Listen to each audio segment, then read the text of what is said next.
કુળદેવની ઓળખાણ કરવાની છે, અમારા કુળના દીવાની ઓળખાણ કરવાની છે. ભલે. અને જે તમને અમારો કુળનો દીવો દેખાય તો અમને એની કોઈ તકલીફ હોય કુળના દીવાની, અને કોઈ અમારા અગર કોઈ બહારનો પણ દેવ હોય રામ તો મળી અમને માર્ગદર્શન કરજો અને અમારો ઉદ્ધાર કરજો માતા. ભલે રામ.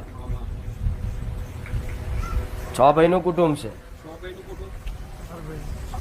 અમારું હાલ તો હું એકલો જ છું, પણ અમારા દાદાથી કુટુંબ ગણતરી કરવા જઈએ તો 4 દાદા અમારા, અને મારા કાકાના મારા બાપાના ભાઈઓની ગણતરી કરવા જો તો 3 ભાઈ, અને મારા બાપાના 4 છોકરા છે. આના અંદર અત્યારે એક જ છોકરાનો પરિવાર મારો